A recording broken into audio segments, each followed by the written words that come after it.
Hey family, it's good to see you here. Welcome to another episode of Faith Talk. We are so glad that you were able to come join us today. We have two very special guests with us this afternoon, and we would love for you to give them a round of applause. Sister Edwina Oliver and T. Garvin. They are wonderful, powerful black women who are going to share with us their profession and what they do and how they have matriculated through their career.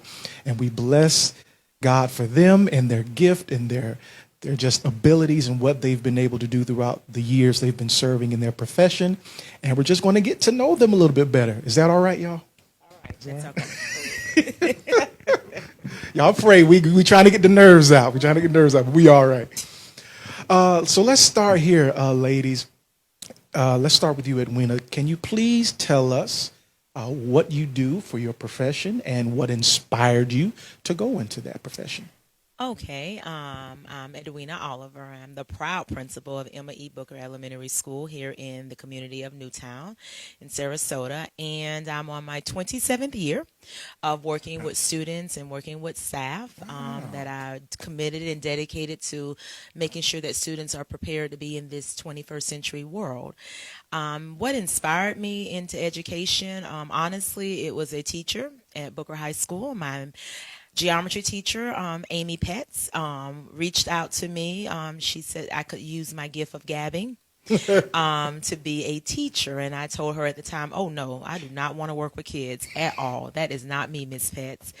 And I remember that conversation. But honestly, I matriculated to University of South Florida in Tampa for my undergraduate and my graduate degrees. But at USF, I honestly wanted to be a nurse. I went to school to be a nurse. I wanted to be a nurse. My mother at the time was working on her LPN, and I said I wanted to be a nurse like her. But when I got to school, met with the advisors, realized the courses that were involved in being the nurse. I said, oh, I don't think I want to do that.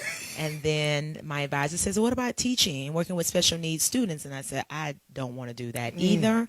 I thought about it. I said, okay, well, I'll give it a try. And from that point on, from my first internship or field experience working with students at Turkey Creek Elementary School in Hillsborough County, is when I decided, yeah, this is for me. I like this. And I really wanted to work with special needs students. So that is where my career started, was with special needs students that had learning disabilities and behavior disorders. And that is where I started in West Boca in Palm Beach County Schools in 1993. So until then, and that's where I'm at now. Right now, as of 2020. Yes. Back here in Sarasota. Wonderful, wonderful. All right, T. It's a little hard to follow up on, but kudos. I love it. I am T. Garvin, and I was born and raised right here in Manatee County, not Sarasota, but Manatee. I have been in the school system. This will be my 16th year. Just a little bit of my background is I actually love kids. I've probably been in love with kids since I was a kid myself. I was always that niece, when you got a lot of uncles. My grandmother had 16 kids, so they get the new girlfriends. I was always the babysitter. So I knew even back then that kids was my thing. But when I got into college, I didn't really think about kids at the time. I was thinking finances. So I started off by going to school for business. Got out, did some accounting work at a place called Encore Photo, and I realized I hated it. So despite the finances, I just absolutely hated the job. So then I ended up getting a job at Samoset Elementary in Bradenton, Florida. And I thought it was funny because I actually attended Samoset as a fifth grader. Just kind of figured I'd test the water. And I went in and I talked about one of these teachers that I knew in fifth grade. Her name was Miss Kathy Wooten, and she was somebody at the time that I always remembered. And come to find out, she was still there. So they hired me on her third grade team. So I started off third grade. And she was now Wilson because she was married. And my first year was one of the best experience. And I just never looked back. I did do ESE for about 8 years, which is behavior as well. I loved it. I'm always up for a challenge. Then 2 years ago, God had a different plan. I was kind of set in my ways being at Samoset for so long, and I had been being offered a job to be out of classroom to be a dean, and I was kind of iffy because you sometimes it's kind of safe where you are, but I continued to pray about it. My son was going into middle school soon, so I figured why not give it a try. So I actually did. I switched over to Rowlett Middle Academy, where I am now the dean and the athletic director. This is my third year there. This is my second year as an athletic director, and it has been a blessing from God. The relationships I've built with staff and parents and students has just been amazing. So here I am. Yes. Now, didn't I tell y'all we have two powerful black women that are in education, on the front lines of education, just doing what they've been called to do, and just really just pouring their lives into our young people. And it is a blessing to have them with us today. So let me start here, ladies.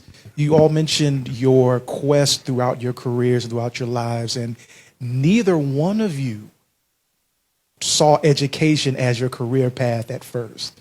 So that's real interesting to see that you wanted to go into nursing and you wanted to go into business, and to see that matriculation, how God shifted both of your paths from where you wanted to go, but where he wanted to place you and where he saw you best fit. So let me ask this question to both of you. Both of you have worked in the area of ESC. Am I saying that right? ESC? And behavioral children that may have had issues or problems at prior schools or things like that.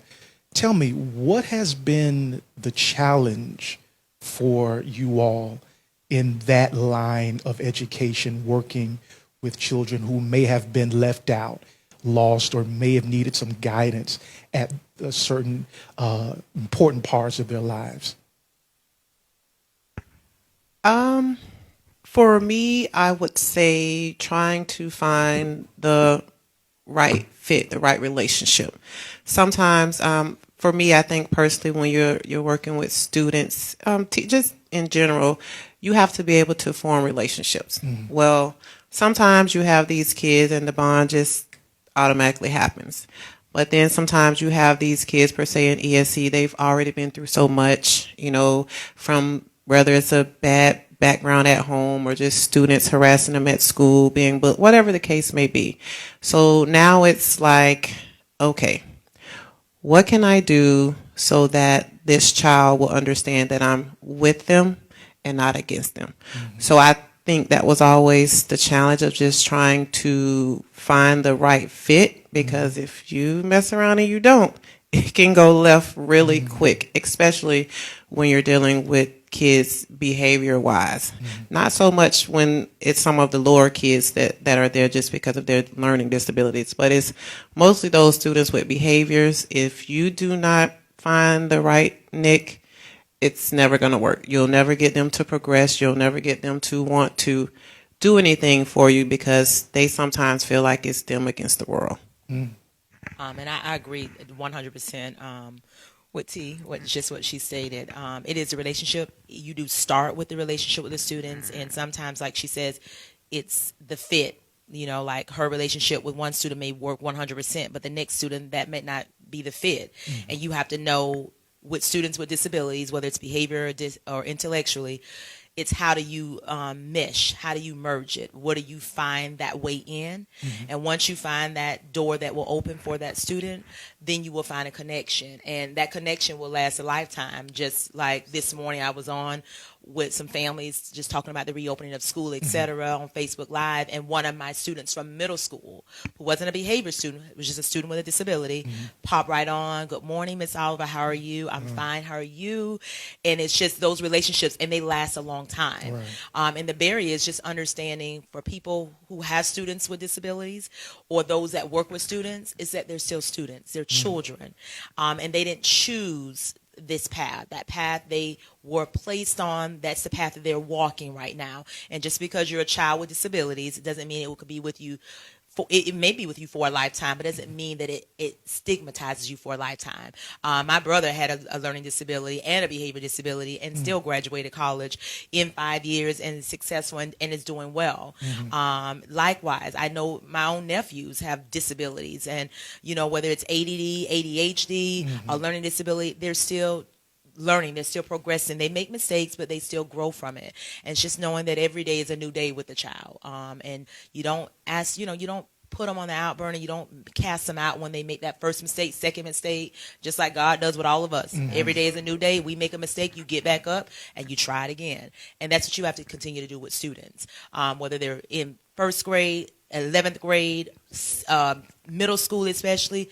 Just continue to forge forward and merge and continue to build upon the relationship you have, because once students know you care about them, they will work for you. No matter where you are, what school you are, what dynamics you're in, they'll give you the same amount of respect whether you're in the building or out, because they have that relationship with you and they know you care.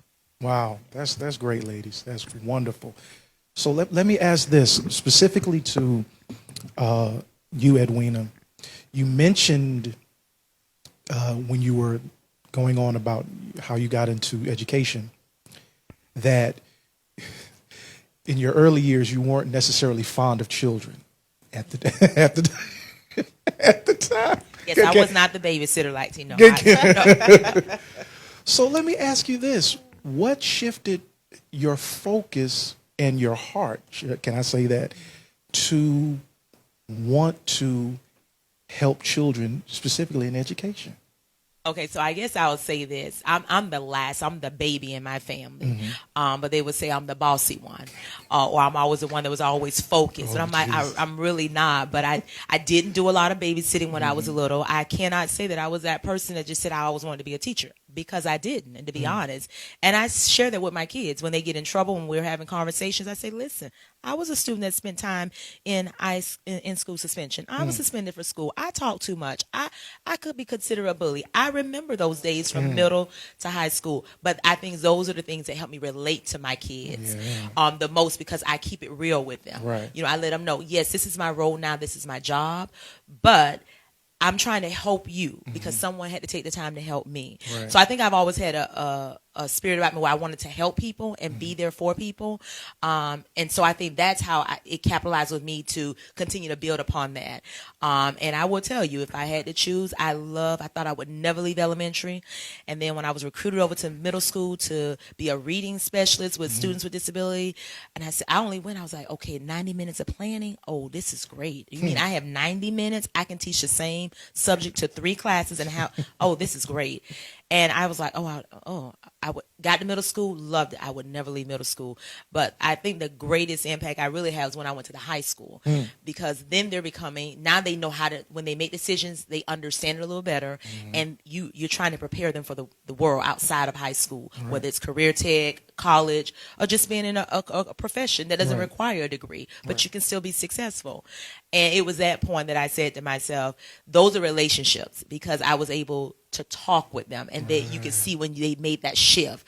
And then if they didn't make the shift, they would always say to you, okay, well, Miss Oliver, I'm not going to do it that way. Okay, well, try it your way. Let me know how it works. I'll be here. And I didn't ridicule them when they made a mistake that I knew was coming. Right. It was that I wanted to see what they gleaned from it. How did they grow from it? What did you learn from it? How did you move forward? So, I think that's the connection that came about in my path. Like, I was always giving, and I was always willing to help, and being there to listen, and being able to build relationships with people. And that, I think, being a natural nurturer is what I have in me. I will nurture you. I will be optimistic. I see the positive in everything. Not that everything is perfect, or not that I don't get upset about things, but I always look optimistically. Right. Okay, what's my lesson in this? What do I learn? And I always want that with kids. Because they're like sponges. When they're little, they're like sponges. When they're in middle school, that sponge starts to get dried a little bit, but you just re-wet it. And then when they get to high school, they really start to form how they're going to be as young adults. Right. And sometimes that formation takes a little process. It's a little rough, but like a diamond, you smooth it out till you get that perfect gem. And I think that's what high school and their life between high school, college, or post-secondary, I think that's what really starts to gel for those young adults and makes them the adults that go into our world and our society to either be productive or, I don't like to even say minutes, but to be a productive and play a productive part in the role. So. Wonderful. That's great. Great answer. I love it. I'm loving this conversation with the both of y'all. And you're doing so great. I'm just like, y'all, it's just amazing. So, T, let me ask you this. You always had a heart for children. You always had a heart to have that nurturing being, that part of you that is just so loving and caring, even just from watching you deal with our kids here at the church. For you, as an educator in your particular profession, how do you build the relationships between the kids and the parents to where there's because the way you deal with the child may be different from how the parent does, and that's the reason why some children can probably gravitate towards you. So how do you build the relationships that way with the parent and the child? So actually, that's a lot of what I do now. Being in the position I am now, because I'm disciplined, I have to do just that. I'm not just dealing with the student, I'm also dealing with the parents. Now, I'll be lying if I say it always goes smoothly, because it does not. If I have to be honest, sometimes dealing with the parents is a little worse than dealing with the actual kids. But again, because it's my job, I have to find a way to make it work.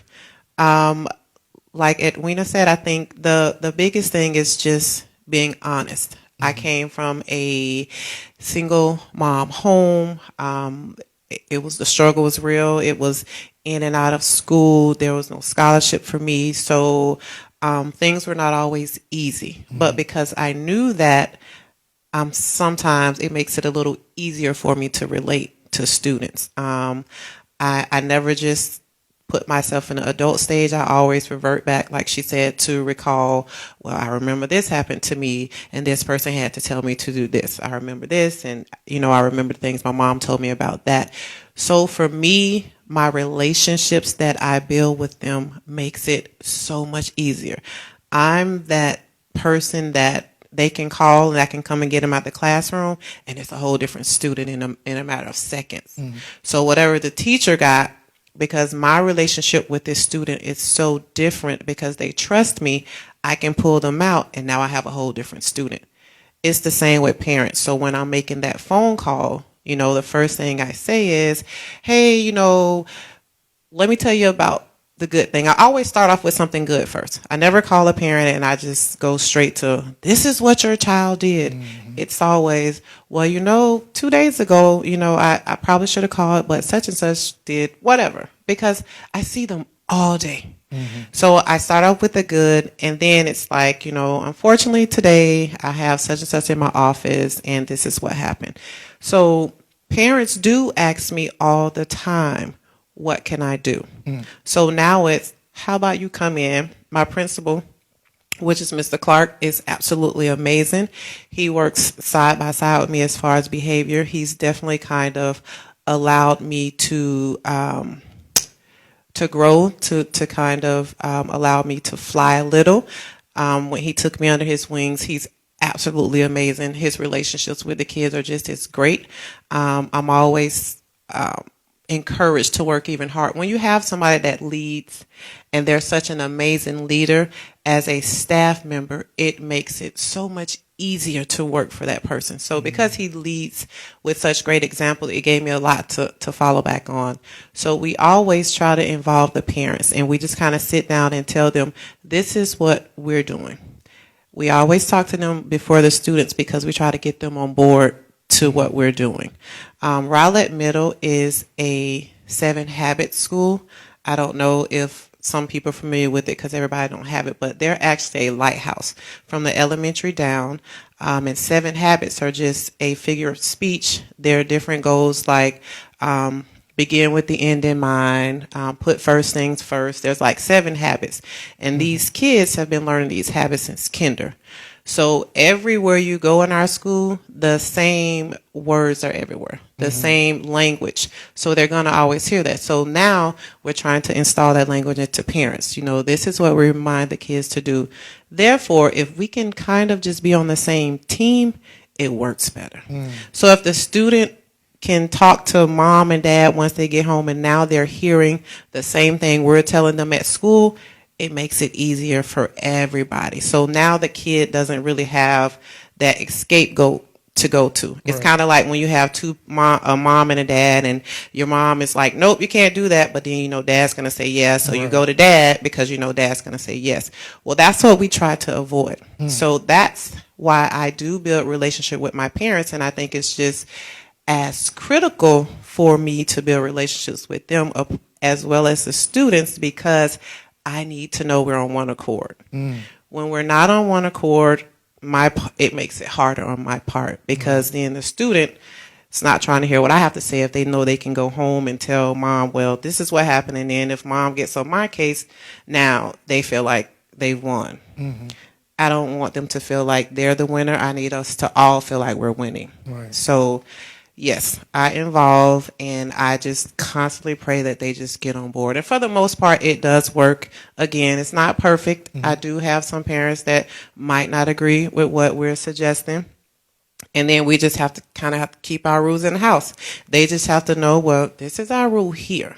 So they're going to have to abide by the rule here, or there's going to be consequences. So I'm always honest. They just have to know, if you choose to allow them to do it this way, you both just have to know there's going to be consequences. So relationships, very vital. Wow, that's good. Edwina, you care to expound? Or?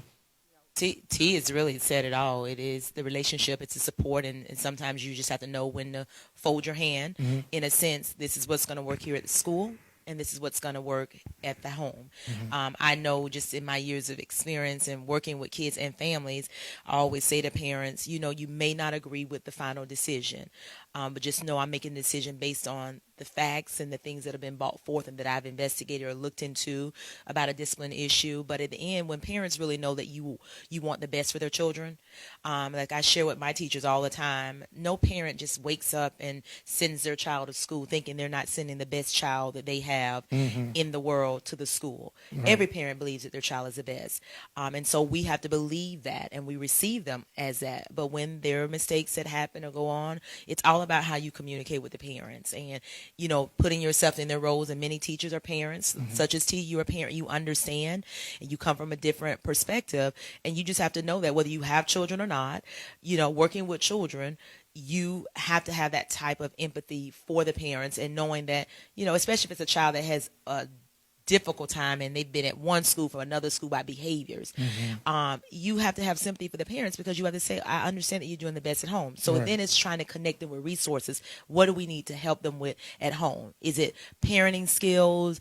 Is it, trying to figure out how to talk with the child and understand it? Because children know the rules of engagement at home and at school. And most of that I tell my teachers when they're given a difficult time, I said, sometimes if you just say to them, is that how you talk at home? If you just simply ask that question, you'll be shocked at how they look at you and say, and then they'll say, I saw them in the store, Miss Oliver, and they were totally, I said, there's a difference. It's a relationship. So now you build upon that. When you see them and they speak to you and they're all lovey and they just giving you a fit on a Friday, but you see them on Saturday and they're just thinking you're the best piece of sliced bread. I've noticed that. You build upon it. Like, oh my God, yes, it's so good to see you. You know what? I was so glad you did such a good job yesterday when you turned it around. And you might have even called the parent, but you didn't call the child out in front of the parent. They appreciate that. And especially if they're a little older, they appreciate, okay, she really didn't go in about what really happened, but she made note of it, but she didn't say much. and the parents may say, well, what did you do yesterday? Oh, nothing. I got back on track, so we give you a chance to come back from it. But just like T said, it's the relationship and being supportive of the parent, and knowing, even though a decision is made, the parents may not agree with it, that we come to a definitive, okay, I understand. At home, this is what's allowed. Just know at school, this is what's allowed, because unfortunately, your child's not the only child at the school. We got, for me, 545 other kids that I've got to make sure they can get along to get along. So. Wow, that's good. That is so good.